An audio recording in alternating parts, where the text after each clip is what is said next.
Momordica charantia is the scientific name, but it's better known as bitter melon, balsam pear, and bitter apple. But it's not an apple, nor a pear.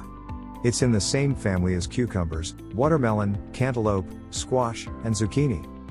Unlike those fruits and veggies, this is not something you're likely to see at an American supermarket. It's wildly popular in India and many countries throughout East and South Asia. The fruit looks like the face of a Shar-Pei with its wrinkled appearance. The edible pulp has a pungent taste. This astringency comes from the high levels of quinine, which is the same thing that gives real tonic water its flavor. This is why mixing the melon juice with drinks is a popular use. Because of its bitter taste, you don't eat bitter melon raw. It can be cooked by steaming or pan frying. The astringency meshes well with high-fat foods. Coconut milk curries, soups, and stir-fry are all recipes you can use it with success. It's not food, but medicine. As to what bitter melon is mostly used for. Health benefits for diabetes have robust research. Ayurvedic and other traditional medicinal uses include weight loss, blood pressure, gout, acne, liver, weight loss, and cancer. There is not sufficient scientific evidence to prove any of these benefits, and some have no formal research. Bitter melon and blood sugar. The most studied medical uses for the melon are diabetes and blood sugar control.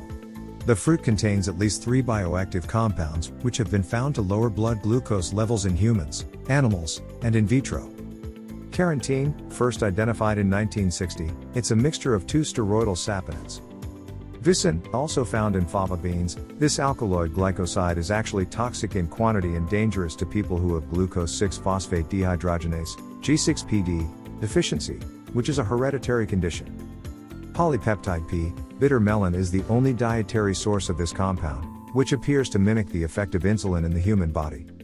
Carotene, vicin, and polypeptide P are the active ingredients in bitter melon, which have been found to lower blood sugar through various mechanisms. Diabetes study dosages reviewed. You will find nearly 1,000 pieces of medical literature on the Momordica charantia plant in the PubMed database. 13 of them are peer-reviewed human clinical trials. All but 3 are related to blood sugar. The others are cancer, metabolic syndrome, and blood pressure. The first diabetic study was in 1977, and it was conducted by a medical college in Jaipur, India.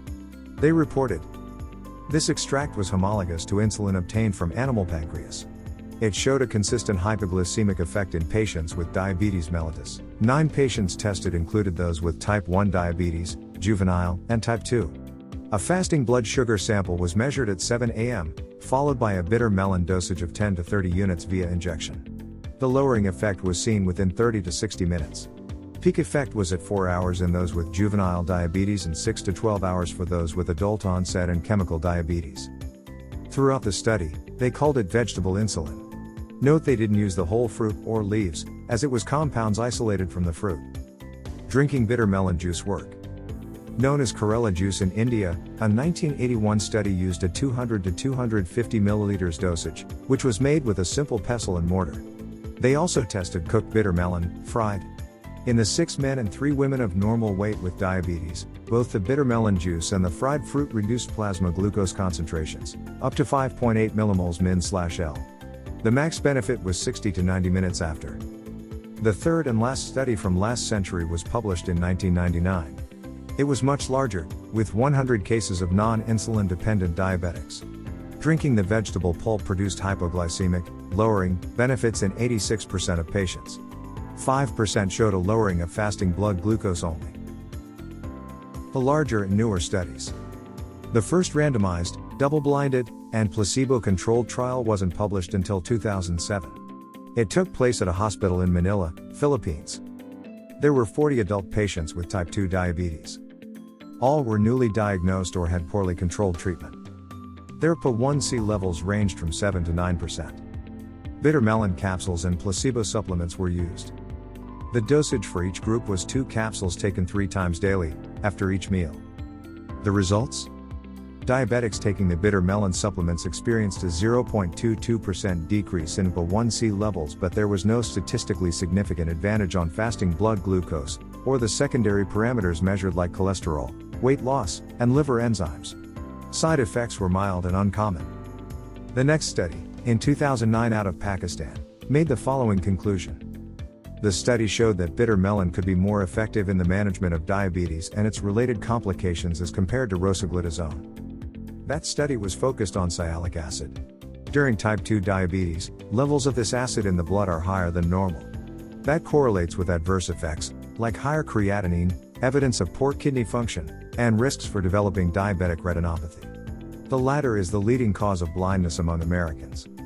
25 patients took the melon while 25 took the medication, rosiglitazone. There wasn't a statistically significant advantage for those using the herbal remedy, the balsam pear juice. However, the researchers still recommended it, because it was associated with fewer side effects. The next study in 2009 was the smallest. It was out of Canada and used 5 overweight but non-diabetic men. The freeze-dried bitter melon supplement, taken orally, did not help their blood sugar or insulin levels. A 2011 study out of Thailand was randomized, double-blinded, and placebo-controlled. Bitter melon dosages of 500, 1000, and 2000 milligrams daily were used. They were compared against a 1000 milligrams dose of metformin. Each treatment was used over 4 weeks among 129 newly diagnosed type 2 diabetics. There was significant reduction in fructosamine levels with the melon, and only that group experienced noteworthy PSA level reduction. Lower cholesterol and triglycerides were also observed in the high-dosage melon group, 4 grams daily. Despite being used for centuries to treat diabetes, even before the disease was identified, only recently has the scientific community begun to evaluate it. Much of the research has been within just the past 2 decades. While there is not enough clinical data to prove that bitter melon can help with diabetes in a predictable and safe manner, it's obvious there are blood sugar lowering effects being seen in controlled trials. The best way how to use bitter melon for diabetes is not yet known. The compounds need to be isolated and further tested. The 2015 trial does suggest that the raw bitter melon juice or fruit pulp may work better than dry powder. Although we do not have a solid reason, but it might be possible that drying and further processing during powder preparation may cause loss and/or inactivation of some active ingredients, notably the polypeptide P. The best way how to use bitter melon for diabetes is not yet known. The compounds need to be isolated and further tested. The 2015 trial does suggest that the raw bitter melon juice or fruit pulp may work better than dry powder.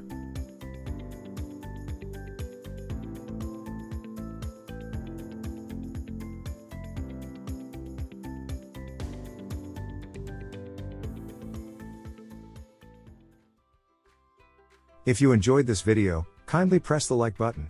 Also, don't forget to subscribe with notifications on, so that you don't miss out on videos like this. Thank you for watching.